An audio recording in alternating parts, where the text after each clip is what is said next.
Good evening. Welcome to the Doctor's Corner on Caw 360 Network. I'm your host, Janelle Elgaway, and we have Dr. Kline here. How are you this evening, Dr. Kline?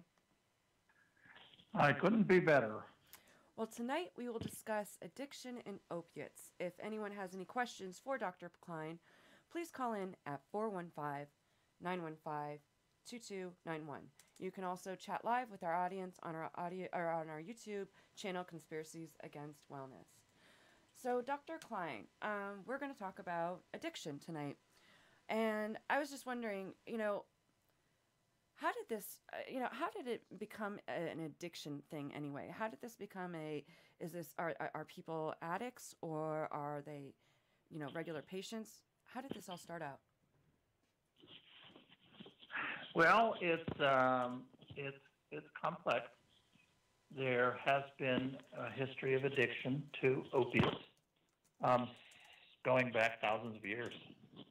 There have always been those addicted to opiates.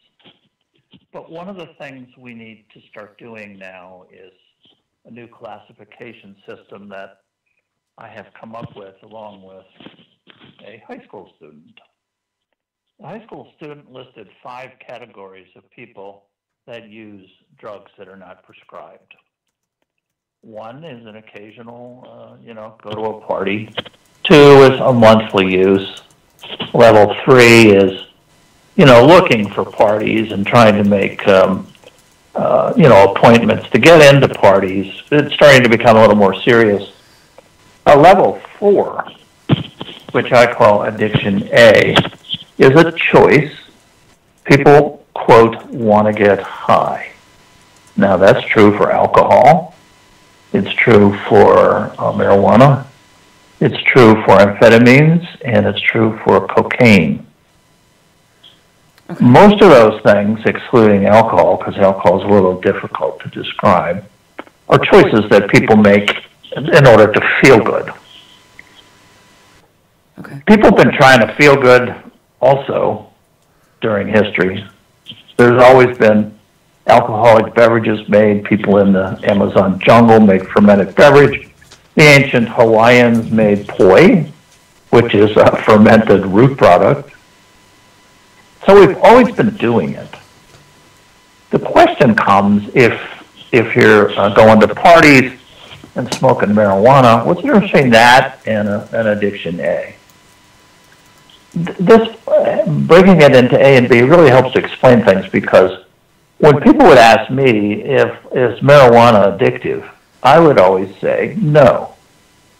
But then, I saw this case on YouTube of a man who was a young man who was gay and lived in a very straight-laced Christian family, and he started smoking marijuana to feel better about himself, and it does make you feel better.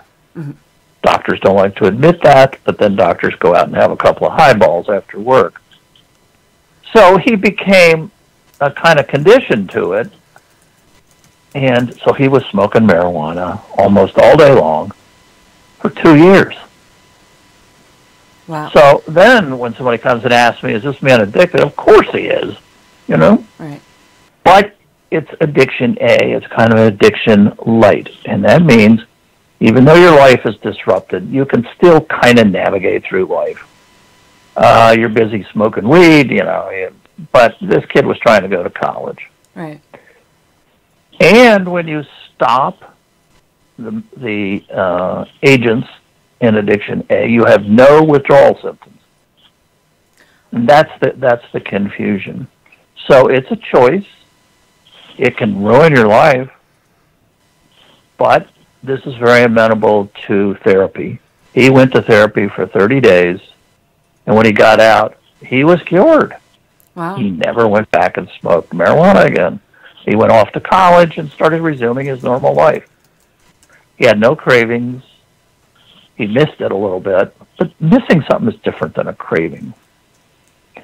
So level 5 in Aaron's scheme was utterly addicted physically and psychologically. So that is addiction B. Okay. Now, addiction B is a biochemical process in your brain with receptors. This is the receptor disease addiction. There's only two. One is nicotine, and the other is opiates, and maybe sometimes alcohol. So I'm going to stay away from that for a moment because I haven't figured it out. Okay. So with addiction B, first of all, you become accidentally addicted. It triggers the gene that you were born with, and now instead of getting high, like people on marijuana and people on cocaine that they choose to do, you get high accidentally. And there are many, many cases of this, including doctors. What do you mean accidentally? How do you get high accidentally?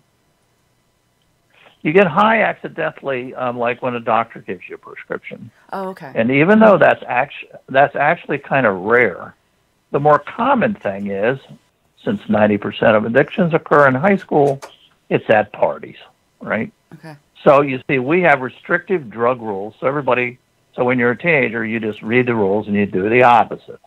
Don't have sex, Don't take drugs. Don't smoke cigarettes. So as soon as you start telling teenagers not to do it, off they go. They go to parties and. Mm-hmm. No, go ahead. Sorry. They go to parties, and if you talk to any kids in high school, a huge percentage of kids in high school smoke marijuana. But a lot of kids go to parties and they have pills there. Right. So what kind of pills do they have? They might have ecstasy, Adderall, and they may have oxycodone, which is a narcotic or opiate. And so the kid tries it. So the kid is there trying everything. The kid doesn't go there specifically to say, I want these opiates. Right. They usually that's accidental, and everybody, here, try this, Well, let me ask you this: if whether they took the opiate, the oxycodone, or the ecstasy, wouldn't they both get high off of it? And would they become addicted? That's true, but here's the difference. The only people that are going to become truly addicted, and this means you take a couple of oxycodone, you go on a magic carpet ride. You have an ethereal, religious, unbelievable, ecstatic experience. Way, way out of proportion to getting high on marijuana. Uh-huh. This is 20 or 100 times higher.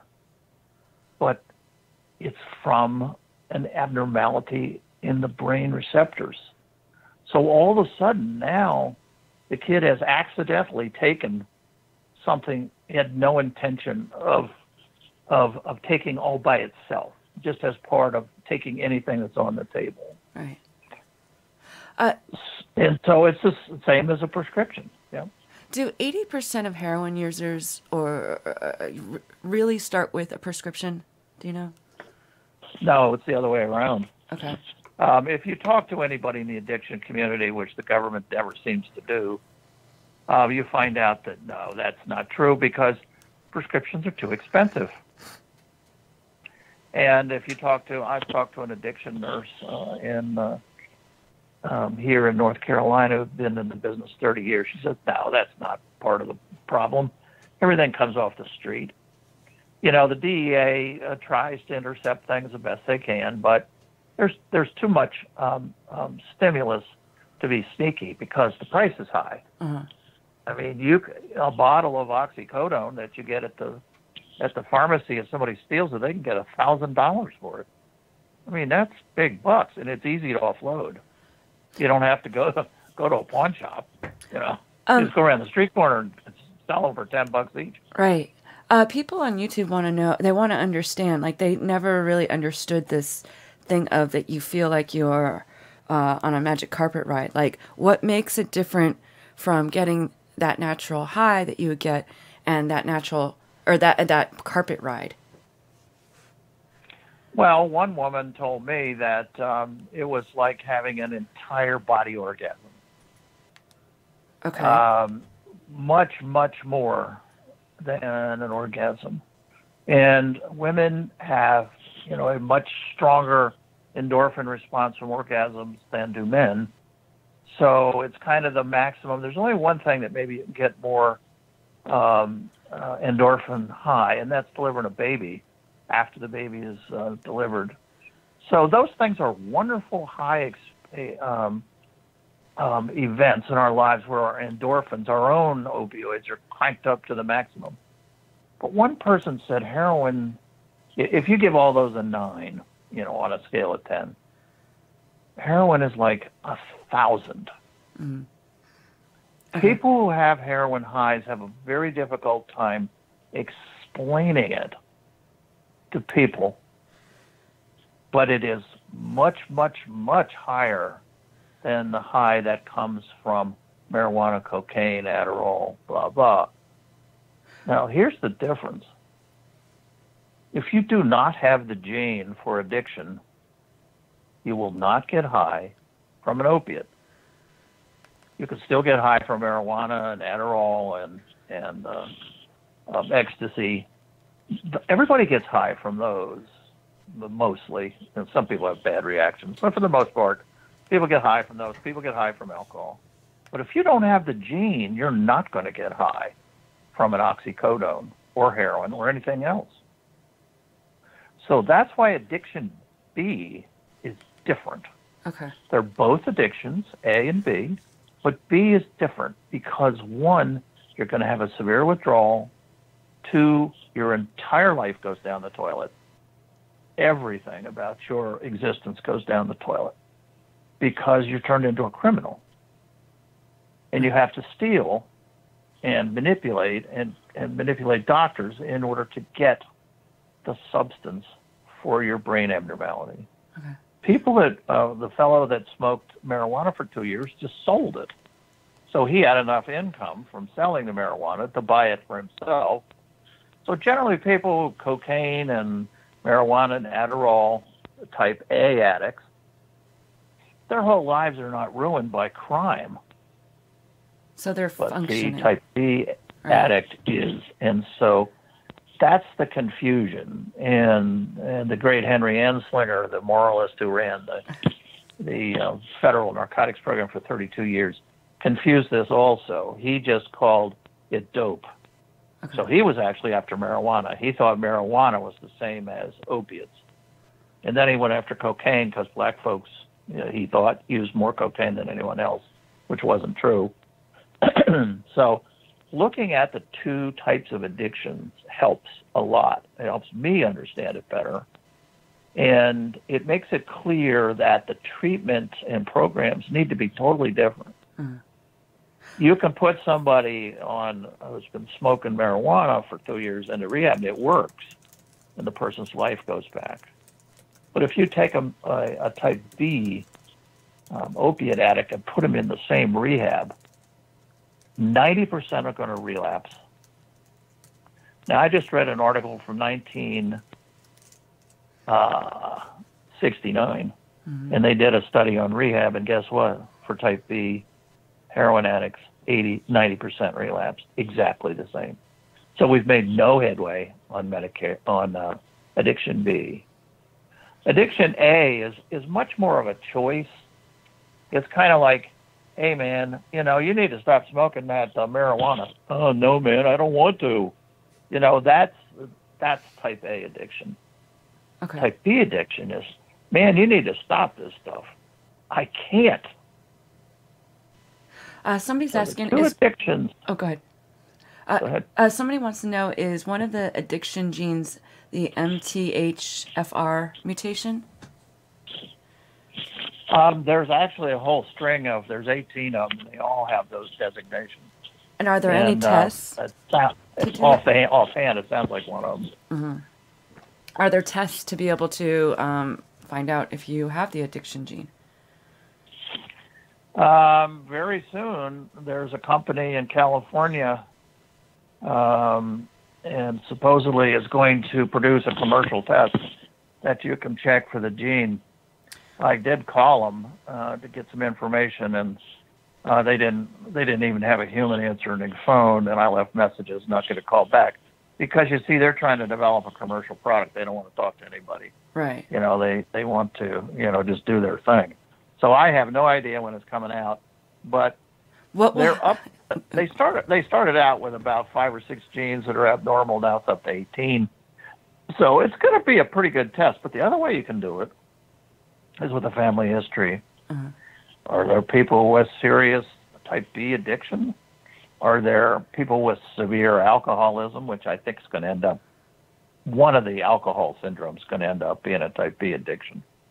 Or did people die from, so you just take a family history, and that But means just because your parents and uncles and aunts and uncles. right, but just because your parent has an addiction doesn't mean you necessarily will.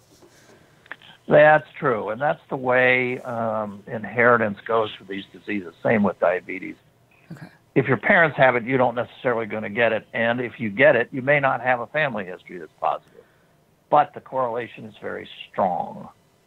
And so if you have a family history, at least you need to be on guard. Right. And also it carries, it's a genetic disease. So people with type B addiction need to talk to genetic counselors. That would be something new. They'd probably all look at you like you're from Mars. But you can take a family history and your own history, and you can kind of come up with a little odds of how many of your children may have this. And if you have a risk, then you have a risk, like diabetes, Yeah. So then you treat it as a disease, and, you kind of look into it and say, okay, I've got a risk, and what am I going to do next? So. Do you think pain patients and addicts need to come together to fight this? And if so, how? Well, that's a good question, because there are 2 diseases that involve opiate treatment. One is chronic pain. That's about 10 million people. And there are people with addiction B who need opiates to take care of the weird problem in their brain receptors. Both need opiates. And I do. I think that's a great idea. Especially addicts. People who are addicted are totally shunned from society. Yeah. Totally. What happens? We talk. Go ahead. Go ahead. We talk about untouchables in India and how awful that is. They just, nobody talks to them, and they can't get jobs, and, their life isn't worth a plug nickel. Well, guess what? People with type B addiction disease are in the same boat. What happens if I'm an addict and then I get a EDS or CRPS and I need, pain medication? What happens to those people? If you are already addicted, so that would be you already have type B addiction, they have ways to provide you with your medication, and one of them is a little machine. You could buy a little machine for $800, and the pharmacist loads it up with the pills, and it's locked, and it's very hard to get into, even with a hammer, and it dispenses the pills. Okay. The other way to do it, as one person I spoke with who has type B addiction, is to get a family member, to dole them out to you, and, it's like a kid. No more candy. Yeah, yeah. One piece of candy, and that's it. So if you got a strong family member like that, but no, addiction B is different. Addiction B is somebody's going to do anything they can to get hold of the opiate, whereas addiction A, if you're addicted to IV cocaine, you're going to work real hard to get more cocaine. But if you can't get it, you're not going to do anything, criminal like steal or manipulate. And by the way, the crimes in addiction B are of that nature: petty theft, manipulation, credit card theft, blah blah blah. Manipulating families is really a serious problem, because then the families are sucked into this disease. But type A addiction, people don't do that, so there's really a difference. Why are addicts receiving pain medication while pain patients are fighting and losing access to their pain medication? It has to do with our history of labeling opiates as possessed by the devil. and causing moral crimes, especially sexual crimes. And for some reason, the people going back to 1900 identified opiates first because of the Chinese opium dens. And you see pictures of these opium dens in San Francisco with people lying down on a couch smoking. And I found out the other day the reason they lie down is because they have to keep the flame going underneath the opium pipe. Uh-huh. And you have to kind of continually watch it. And if you're not lying down, it's going to go out. So they weren't lying down because they're schnockered. It was pretty much like bars. You know, people would get too much opium and, you know, be intoxicated just like people in bars. But it accidentally addicted people. See, what happened was people would go to these opium dens and you know, their friends would say, come on, man, let's go over there. We're going to, you know, get real relaxed on this stuff. And by the way, most people that smoke opium or use heroin who are not type B addiction are just going to get a mild feeling of relaxation, you know, feels good, you know, la la. Right. But if you have the gene, you know, you're going to be coming to the opium den quite often. So there was no way to tell except the frequency of visits. So a lot of people got together and said, you know, these Chinese immigrants, we hate immigrants, as you know, in this country, especially Oriental, Asian rather, selling Oriental products. And, you know, the very first civil rights law was in 1927 in San Francisco. Mm-hmm. Because the Chinese had their civil rights violated. City of San Francisco said the only business you can be in, because we really don't like Chinese people, is laundry. So the Chinese people in San Francisco, you know, had laundries for businesses. That's all they were allowed to do. So they would run their, water after washing the clothes down the sewer, and then the city said, well, you can't use the sewers. So it went before the Supreme Court, and the Supreme Court said, hey, you know, this is a civil rights violation. They're American citizens. So the Chinese were really kind of considered to be really awful people, you know, and that they were running off with white people and because of the opium. So it was opiates. And, you know, I asked a couple of addicts, I said, you know, do you get sexually charged smoking or injecting heroin? No, you kidding me? You know, we're nodding off. Remember, this is a drug that makes you relax. Right. A narcotic. What does narcotic mean? Makes you sleepy. Huh, interesting. So that's how it got a bad name. And, you know, then there's a lot worse drugs. You know, cocaine changes your personality. Adderall can change your personality. High doses of amphetamines can kill you. You know, from heart rhythms and that sort of thing.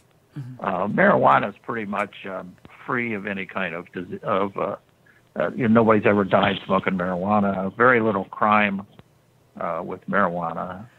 So it got fixed on this opium, and that's what's been running through our history ever since.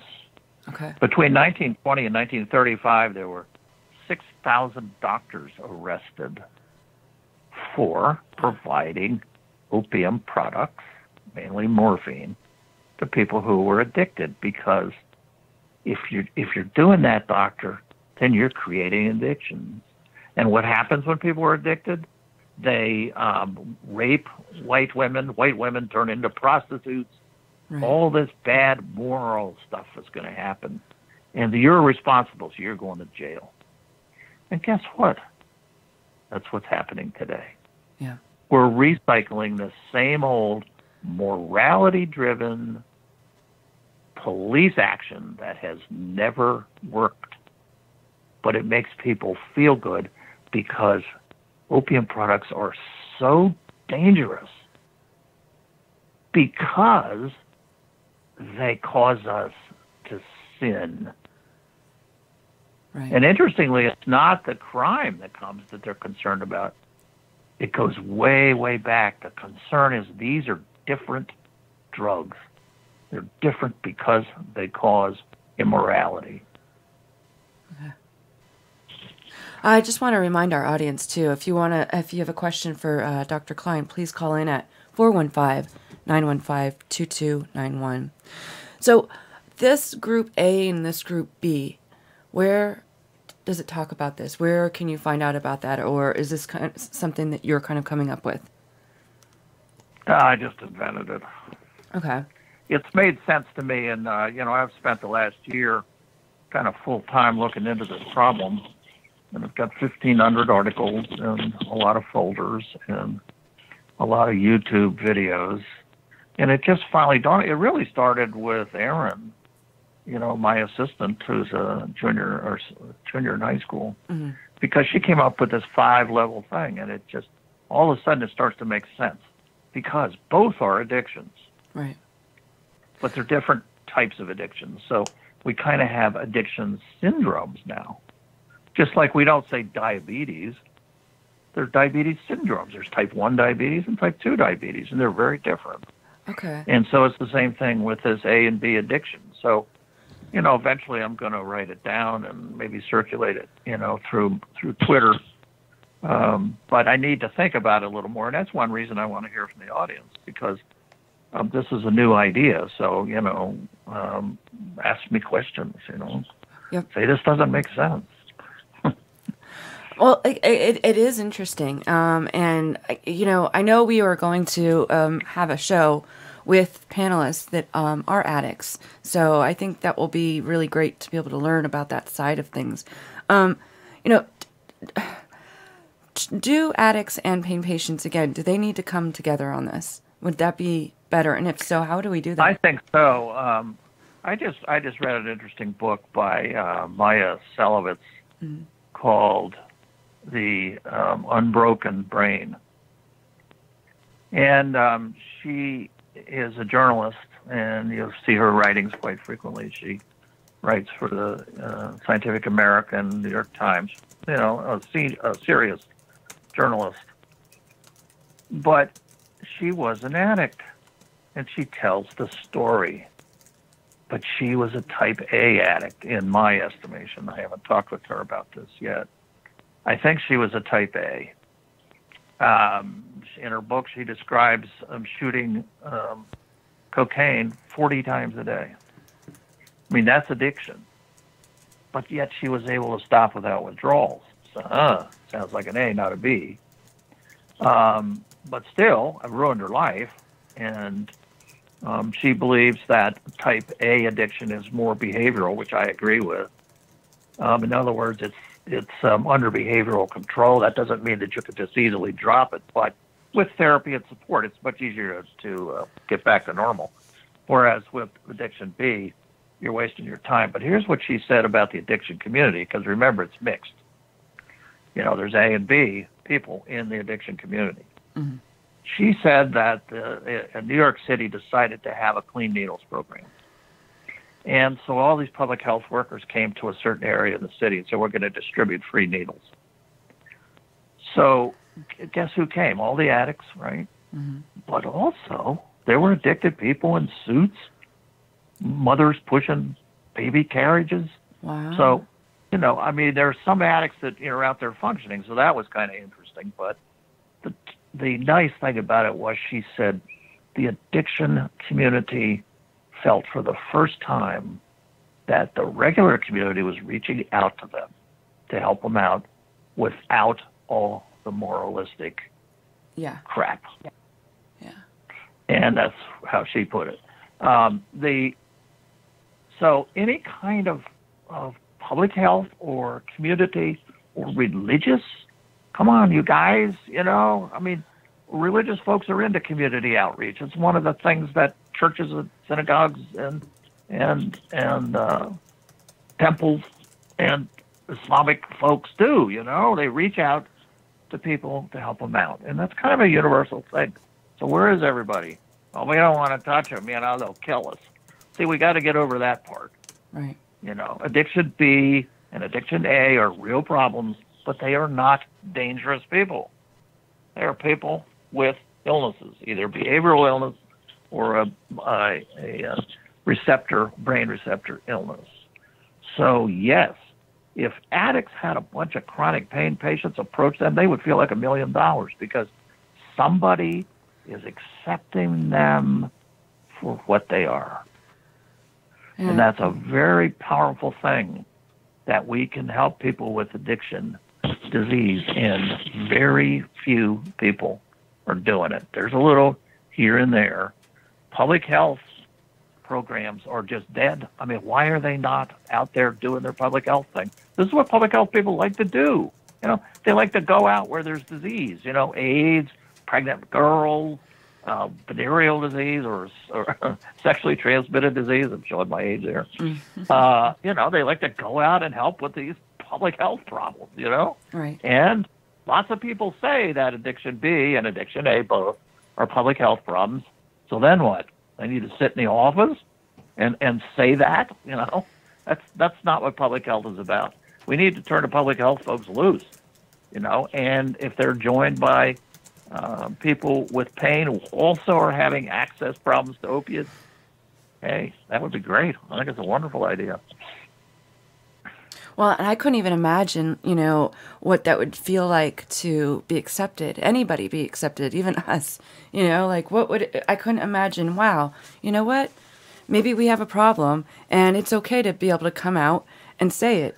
And the other thing is, I think stereotypes, they really, really make a problem. How much does the media and mainstream media play into all this, do you think? Oh, God, I wish I wouldn't have to ask, you know. The media is selling stories, and dope has always sold stories. Yeah. All the way back to 1915. It's good copy. Who is going to say, oh, don't write about dope? We like dope. You know, it isn't going to work. I think the New York Times ought to be ashamed of themselves. They are publishing yellow journalism, the old Randolph Hearst sensational journalism to sell newspapers, just like he did. And guess what? Randolph Hearst was one of the prime movers in starting the opiate phobia. He was the one that published articles about the Chinese running off with white women in San Francisco. And believe me, Chinese people don't want to run off with white women, I can tell you. Right. So he just made it up. He just made up all this stuff in order to sell newspapers, and that's what the New York Times is doing. The number of positive articles or compassionate articles, you know what's missing from this that Maya Selovitz put in her book? Simple compassion. Where is that gone? Yeah. Since when do we view human beings as so worthless that we don't even want to talk to them? We don't want to provide them with medical care. We want to just run around and spend another $5 billion in the fight against dope. The fight. Yeah. That's the way people see it. These are human beings. It's just like people being bombed during wars. These are the casualties. The unintended casualties? I don't know. I think it's intentional sometimes. I think the view is, hey, these people made bad choices. Let them die. Why should we be spending money on them? And you know what? Every time, even back to the 1950s when I read articles and compared to now in the New York Times, same thing. Oh, we need treatment. Oh, gee, we don't have enough money for treatment. The wait, I just heard from somebody on Twitter. They wanted to go to a methadone clinic, and the wait was 8 months. Wow. That's a government-sponsored. Oh, we're gonna help everybody with our methadone, but we're not going to spend enough money so that it takes you 8 months to get there. Right. We have a call. Caller from area code 916. What's your name? Hello, caller from area code 916. What's your name? Hello? Okay, let people, it's okay if you don't use your name, too, for this show. Okay, well, I don't know if they're there or not. Are they on, Brian? No, we have another one, 720. Oh, okay. All right. Caller from 720. What's your name and what's your question? Hello, caller from area code 71. What is it? 720. What's your name and what is your question? Hello. You're on the air. Okay, you're not. I apologize. It's okay, Janelle. It's Yeah. okay if people do not want to give their name. Yeah, they don't have to. It's just they're not even answering. And I don't think they're... 916 is back. Okay. All right, we'll try 916. Caller from area code 916. What's your question? If you'd like to say your name, what's your name? Hello? How come these aren't coming through? Okay, well, I don't think they realize that they're on the phone. Okay, I apologize. If they want to call back, please call back in, and we will pick you back up. What were we saying?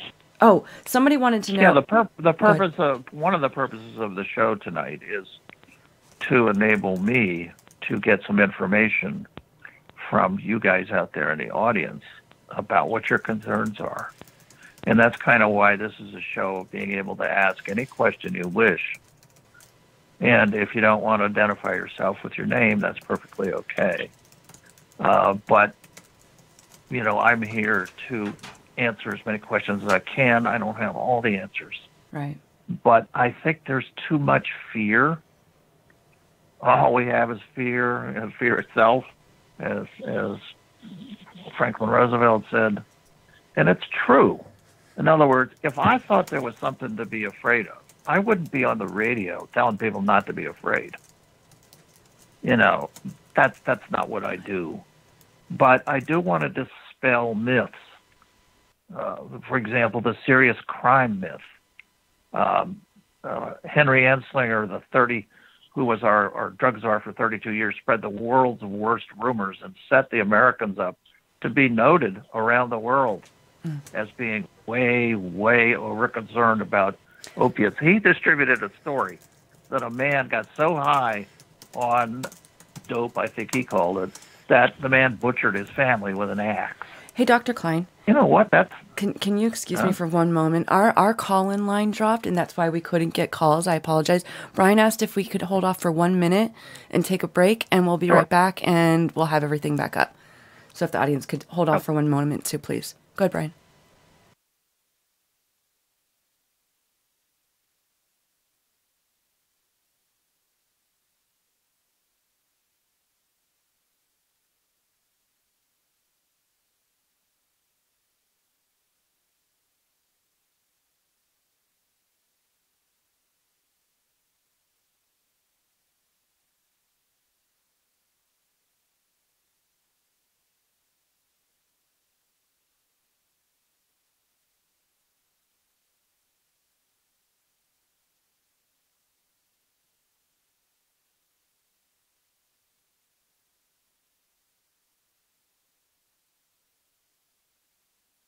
Enter your show number and press pound.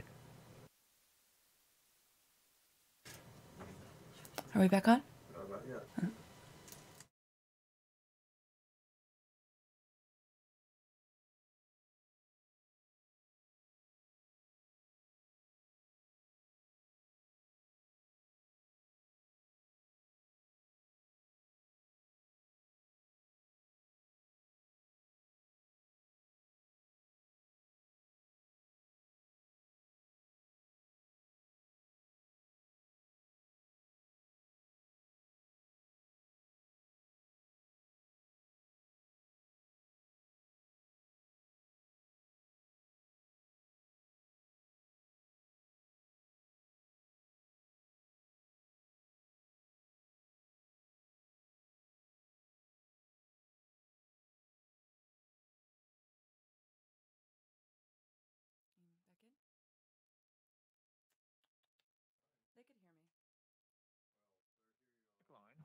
Hi. Okay.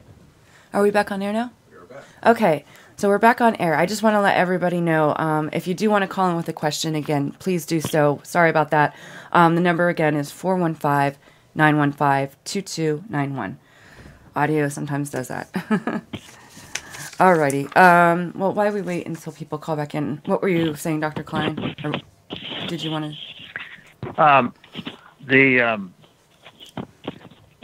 One of the purposes of the show tonight is to dispel myths, to dispel unreasonable fears. Perfectly okay to have reasonable fears. So it's kind of my job to try to provide the truth. There's no reason for me to fib. I have no agendas. I'm not being paid by anybody. I don't work for drug companies. I'm just a practicing physician, and I'm very, very concerned that we're not going to have opiates for anybody. It's already reached the emergency rooms. Post-operative period, you don't get pain medicines anymore. Kids with sickle cell anemia screaming in pain. No opiates for you. But it's people are coming out of training not prescribing opiates. Mm-hmm. The CDC has hired a slick PR firm to put these poisonous, untruthful ads on radio and TV about the dangers of dope and opiates, how they're going to kill you and addict you. And it's just not true. Right. Opiates cause addiction, but fortunately it's very rare. And there's huge arguments. Well, what do you mean it's rare? It's not rare. It is rare. I've got 22 references that it's rare. And I have only 2 references that say it's not rare, both written by people from PROP, Physicians for Responsible Opioid Prescribing. Interesting. Which is Physicians for Reduction of Opioid Prescribing. Right. These are lunatic fringe people, according to an FDA person. So that's where we're heading. We have another call. Caller from area code 916. What's your name and what's your question? Hi, Jonelle. This is Pamela. Good evening, Dr. Kline. Hello. What's your question, Pamela? How are you? Good. How are you? We're good. I'm good. Okay, so I remember back in nursing school, way back when dinosaurs still roamed the earth and before microwaves, they taught us itty-bitty nurses that the Stanford study, Pavlov's dog, and all the other psychological type of studies that showed the difference way back in the 60s and 70s between addictive personality, which is what they called it then. I don't know what they call it today. I'm sure they've come up with some new fancy name. If they can come up with opioid, I'm sure they can come up with some new fancy name for addictive personality, versus genetically addicted, which I don't believe I've ever seen a study that proves there's an actual genetic addiction gene, just like they can't find a diabetic genetic gene. It runs in families, but it's not genetically inheritable. Wouldn't it be easy to go backwards in order to go forwards? We already have all the information from many of these old studies done in, 68 all the way up to 74, if memory serves? I'm not quite sure what your question is. Go back to what? Wouldn't it be easier to go back to what we absolutely know from 68 to 74 and reapply it to today's standard, to present days? And that would take all the hysteria right out of it, because these are tried and proved through Stanford, all the Mayo clinics. These are all the major that the FDA and CDC look to for standards. Yeah, sounds good. You think that would work? Sure. Anything might work. It's always worth a try to try things. Sometimes you try something and you don't expect it to work, and it will, and vice versa. It's always good to try new ideas. Is it very difficult to republish what's already once been published before? No, you can, lots of times things are republished. Historical article section, and you can republish by writing a new article and referring to the old studies. Okay. Would somebody like you, if you were to refer to those old studies, can we send that to the FDA? Sure. Does that change anything for any of us who are suffering with chronic pain under this hysteria? It might. See, FDA is receiving comments right now. And remember, the FDA is the only agency that can change prescription drugs, not the CDC. Yeah, and I wanted to ask, right. What advice do you have for anyone attending the FDA meetings in July in Washington, D.C.? Pamela, you're not going, are you? I want to. I'm trying. Yeah. Yeah, Dr. Kline. I mean, what do you suggest people say, ask at these FDA meetings in July? Keep it short. Okay. Keep it to the point. Okay. You know, people who are telling their own stories tend to ramble. And, you know, I have ideas about addiction and I tend to ramble. So it's something that you have to practice, you know, like little note cards, like standing up in front of a class or something and talking. Keep it brief, straight to the point. That's what impacts government people. Hearing it directly from the people who are involved, but hearing it briefly. As soon as you start rambling, they think you're a kook. Pamela, did you have any other questions? No, that actually put a big smile on my face. Thank you so much, Dr. Kline. All right. Thanks, Pamela. Alrighty. We have another call. A caller from area code 720. What's your name and what's your question? Hi, my name's Jolie. My question is actually on palliative care. My friend is on palliative care and he was decreased another 20%. I thought doctors were not allowed to decrease their pain medication while on palliative care. Is that true? That's correct. And if a doctor is reducing the medication, if you do read the CDC guidelines, you know, since it's been accepted, it says in there, it's very clear in there, drugs are to be tapered only if they're not working. So any doctor that wants to step outside that should be sued and should be reported to the Board of Registration in Medicine in the particular state. Because if they're reducing medicines for no reason, for anybody, but especially palliative care or hospice care, then they are doing something outside of the standard of care. And you know what? That gets a letter from the Board of Registration in Medicine and could bring on a lawsuit. What's the doctor going to say when he gets to court? The CDC said it? No, I'm sorry, doctor. The CDC said you only taper if it's not working. Oh, I didn't know that. Well, doctor, that's your responsibility to know that. So the answer is no, that is not appropriate. Unless persons have an allergic reaction, blah, blah. Julie, he's told me that these medicines have helped him in the past, and they're just decreasing them because Colorado's guideline says they need to decrease, and it's actually lower than the CDC guidelines. If Colorado, so none of this is true. Your doctor doesn't know what's going on, and you need to sit there and show them the CDC regulations. And if you know how to use a computer, you go and you put in CDC March 15th, 2016, or CDC guidelines. Then you use Control F, and you search through these horrible 50 pages of single-space stuff that's impossible to read. But what you search for is the word tapering. Okay? Then you're going to find the section on tapering, and you're going to make a copy of it. And you're going to take it to your doctor. And it says, and it always talks about tapering if the medicine is not working. Now, the second thing you can do is you can Google 3 words, medium, M-E-D-I-U-M, Houry, H-O-U-R-Y. That's a doctor in CDC. And the third word is Kline, K-L-I-N-E. And what you're going to find is what the chief of the section that wrote these guidelines said about the 90 milligram cutoff. It's only for first prescriptions.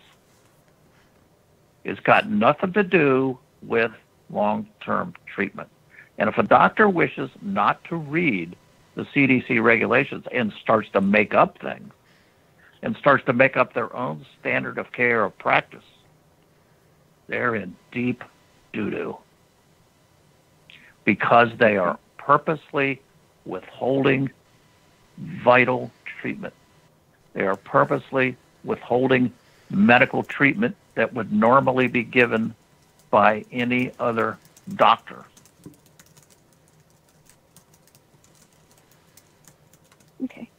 Did you have any other questions, Jolie? I will not defend my colleagues when they are actively harming people for no reason. Thank you so much. I appreciate that. You're welcome. You have a good day. Bye. Thanks, Julie. Let me ask you, recently there is the Post-Surgical Injections as an Opioid Alternative Act. It's H.R. 5804, and it's going to be in one of nearly 60 bills to combat the opioid crisis that was approved last week by the House Energy and Commerce Committee. How are they deciding what alternative therapies work instead of opioids? Well, first of all, Congress needs to stop practicing medicine. Right. I don't pass laws, and they don't need to be interfering with the practice of medicine. This is a new drug. It's going to take a lot of publications. We need to look carefully at it. You see, when people are afraid, like these legislators and like a lot of people in the population, you do anything. Right. And you do things that are irrational. It's called the irrational response to fear. When somebody says a huge hurricane is coming, what do people do? They run down to the supermarket. What do they buy? Milk and bread. Yeah.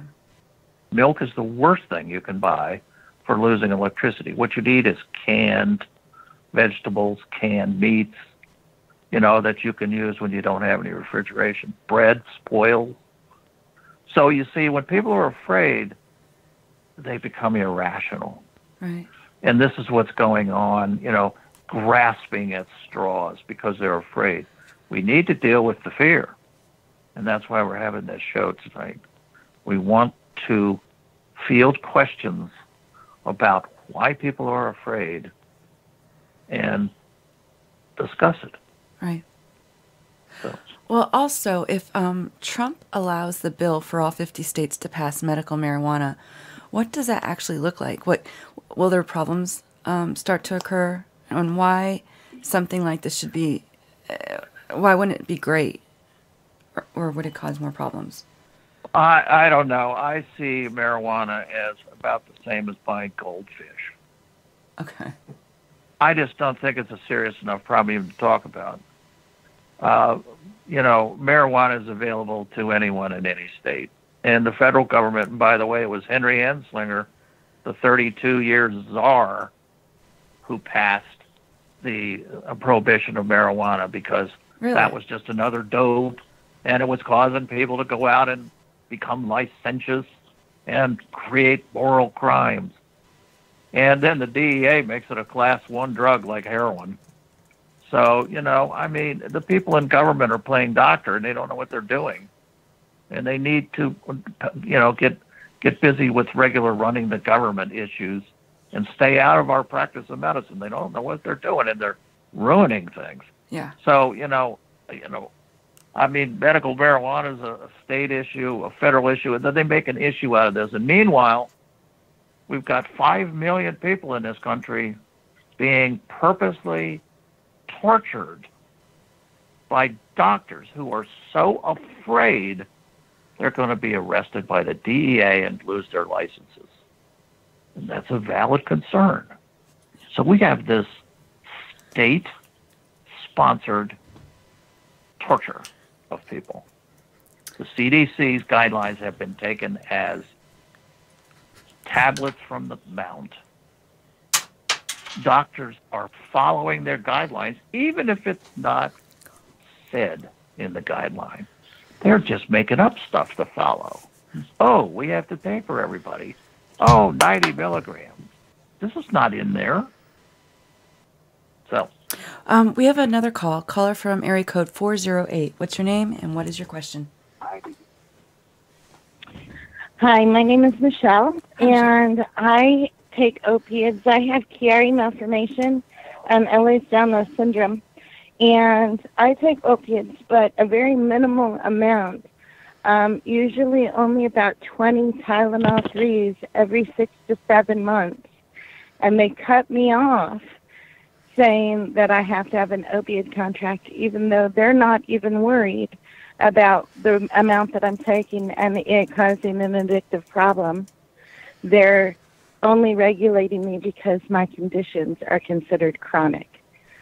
so I think that this is just such an incredible attack just on the chronically ill. And I don't know what to do about it. Well, you need to contact your legislators, and I would start with your state representative and say, I have a valid disease and I'm being denied health care. Don't say you're being denied pain medicine. You're being denied health care. Health care for you is pain medicine and maybe other things. You're being denied your health care, and you want to know what the state medical society is doing about it. That'll put them on notice. The state medical society is a society. You know, a bunch of doctors get together and they pay dues, and this is a whole bunch of doctors. And so you need to ask them what they're doing about this. Do they have lists of doctors who are taking patients with pain and rare diseases? You know, put them on hold their feet to the fire. You can also file complaints with the State Board of Registration. You can do that online. Just be courteous and say, look, I have a disease I was born with, and every once in a while I need some pain medicine because it's a painful disease, and I want to know why this doctor is denying me this, and put in a complaint about the doctor. Every time you call and put in a complaint about a doctor, the doctor will get a letter. They may not do anything about it. They may find that the doctor is doing what they're supposed to do, but the doctor gets a letter. So it's a very Doctor, I thing to do. I have had 8 brain and spinal cord surgeries, and one of those is a shunt, and my shunt is poorly placed, and I need to have another shunt surgery to prevent me from further brain sag. And I'm petrified of having another. Shunt surgeries always come with multiple revisions. My last one had 6. And I'm petrified that I won't have any care, you know, for pain management afterwards. And it took 2 years to get my shunt working right.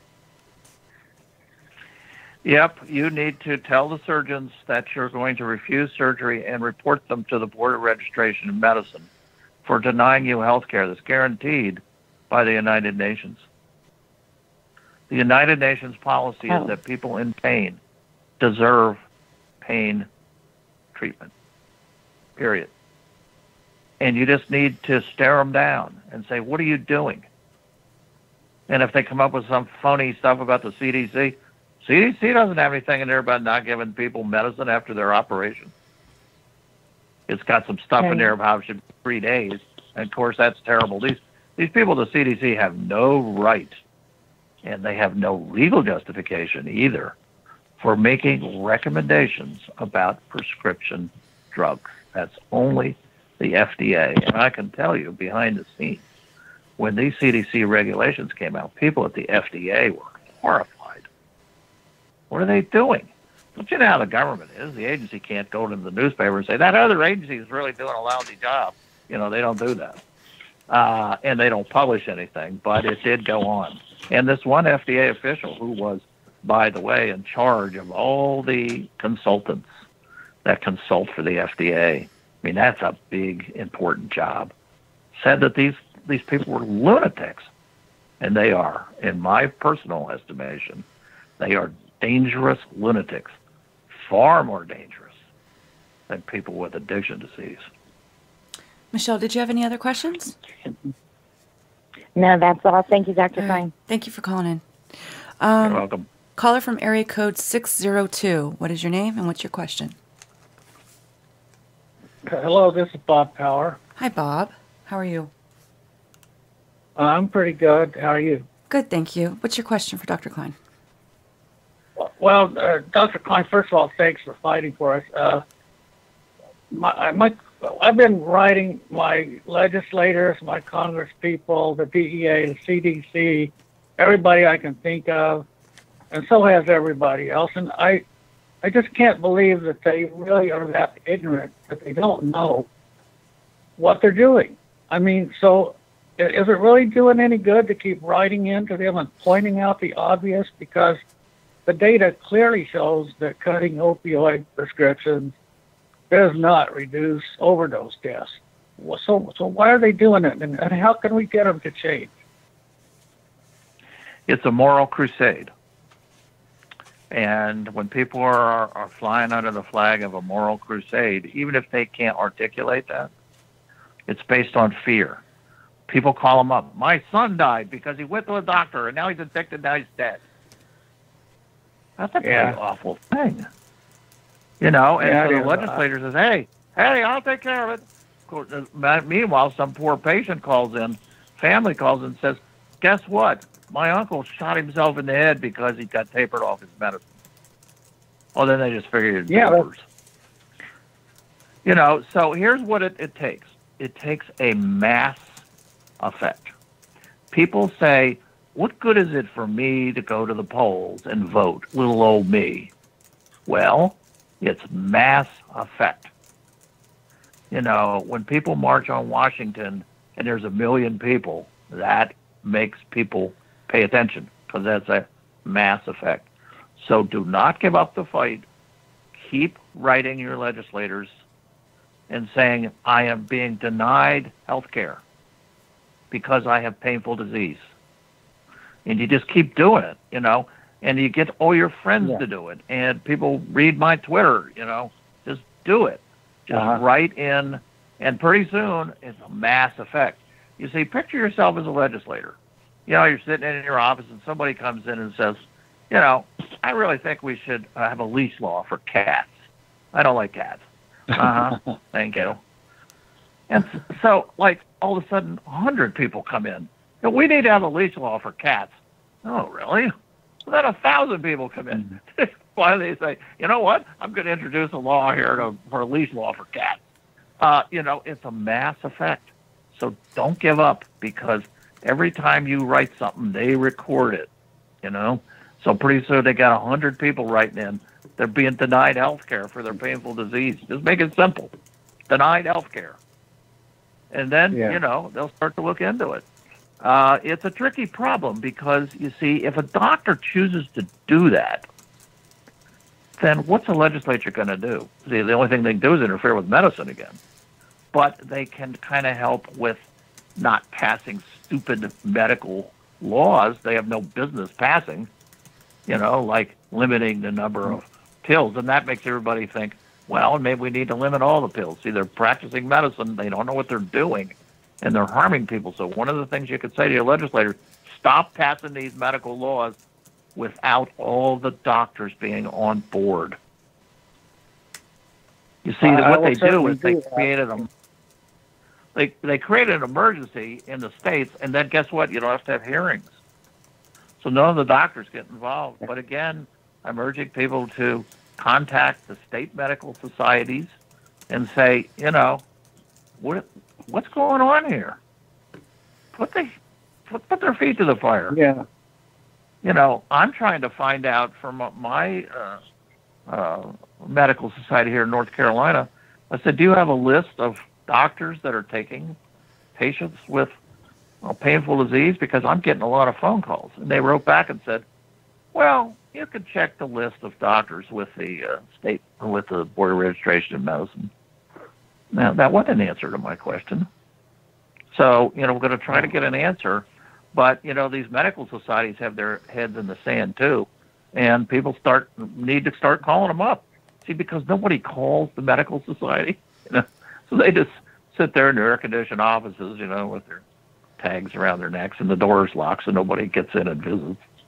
And they don't ethically have a responsibility. They don't have to do anything. But they don't like bad publicity either, so. Bob, did you have another question? Yeah. Well, I mean, just occurred to me, you said write to medical societies. I have not written to the AMA. Would it do any good to write to them? Nope. Well, you know what? It's always good to write to people and let them know.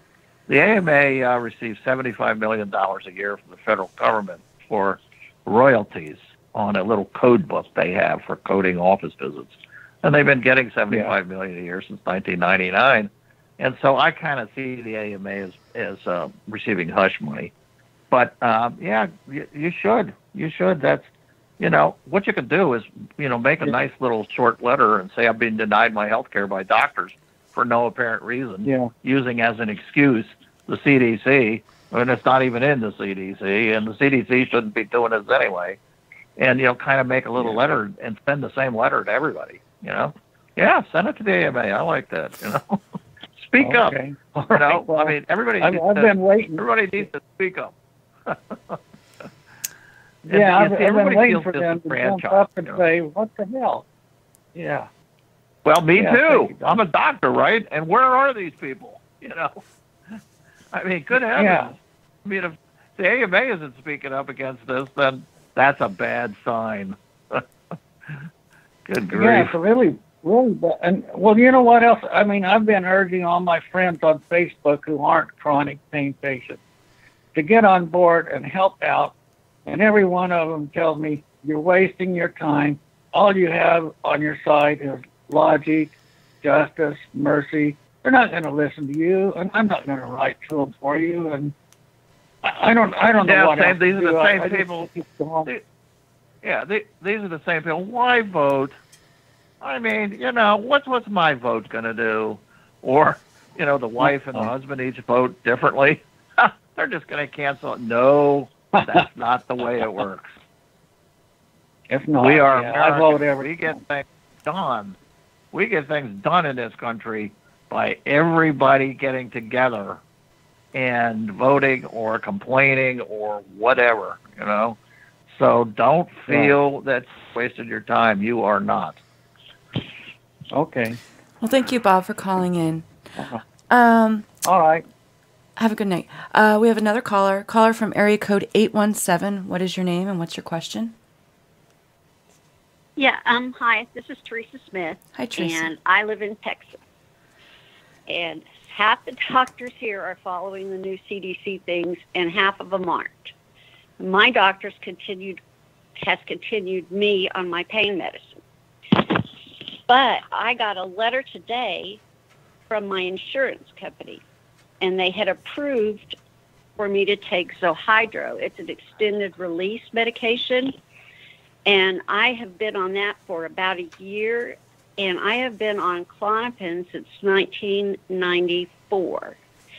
And I got a letter in the mail today saying that I could no longer take those two medications, and that they would not allow me to do that. So they're dropping the approval for the Zohydro.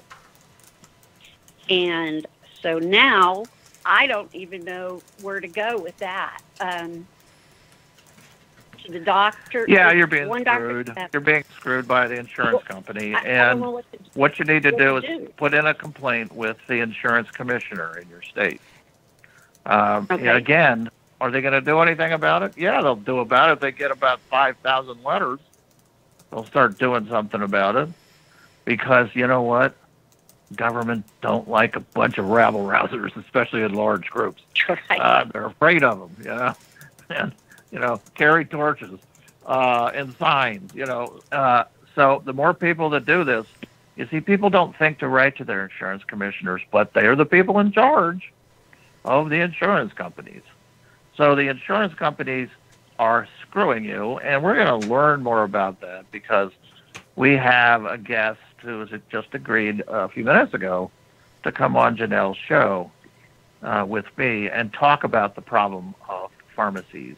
Mm-hmm. And it's really not the pharmacist, it's the people behind the scenes called the benefit managers. They are screwing people right and left, and they are pocketing the money.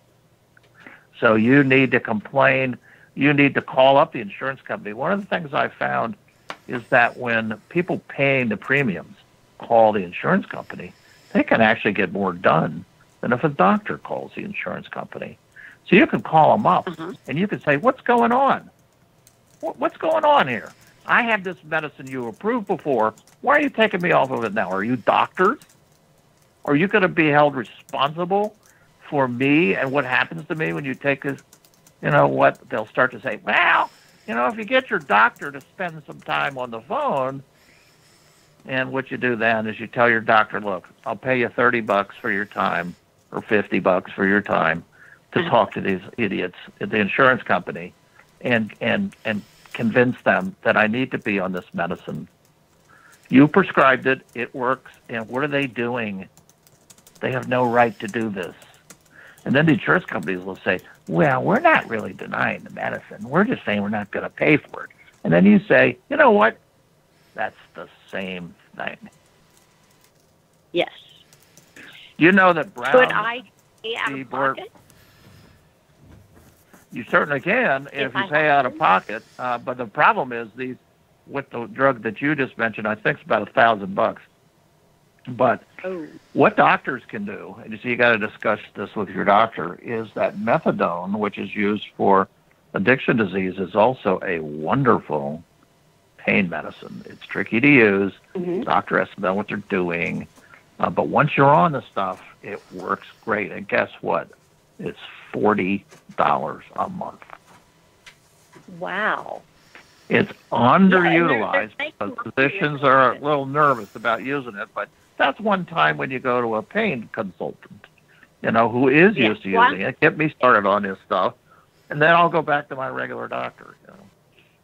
Well, he offered it to me, but it sounded kind of scary to me, methadone. So everybody is, there's no reason to be frightened. Here's what it is. If you take an oxycodone, you're going to have an effect in 30 minutes. If you take one of these long-acting drugs like Hysingla or one of those, it's going to work in about 2 hours. If you take methadone, it's going to work in 3 days. 3 days. So it's very slow to get a blood level, but what happens if people don't know that, they think it's like an oxycodone, and they go, oh, I got a little more pain this afternoon, I'll take a couple more. Well, that's how you get into trouble, because you're not going to see the effect for 3 days. So the rule is when you're taking methadone, you never fluctuate it. You always take exactly what's prescribed. And then you use relief. You can still use your short-acting drugs for relief. And by the way, the benzodiazepines you're having trouble with, the CDC interfered again with the practice of medicine. They actually made a recommendation about this, because I just read the section, that you should not use a benzodiazepine with an opiate. And this is based on data from people dying in the streets. Okay? Only one study was quoted. Yeah, only one study was. You need to bounce that back. You say, well, I need to see more studies. 80, according to our Twitter poll, 80% of people on benzos are doing fine. 13% had to cut back because they had, bad reactions. The CDC, believe me, has no cause to be making recommendations about prescription drugs. And that's a little tricky because... Yep. Go ahead.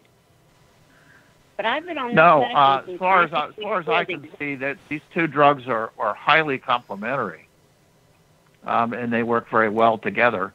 And you can, as a matter of fact, do what I just said a little while ago. Go on the web, CDC guidelines, or put in the date 3/15/1916. Do your Control F and search for benzodiazepines. Okay. And make a copy of the section. It's 50 pages. Just make a copy of the section. It'll give a reference, like number 81. Then go to the, just plug in that number into your Control F, 81. It'll take you to the bibliography list in the back. Make a copy of that. Go down to the library and ask the librarian to get a hold of it for you. Get the article. So take the article and the little thing from the CDC and say, this is all they had. And it's done on people with addiction. It's not done on people like me. You can't apply a study done on a group of people to a different group of people. You can't do a study on cats and then apply it to dogs, right? You need to do it just on cats.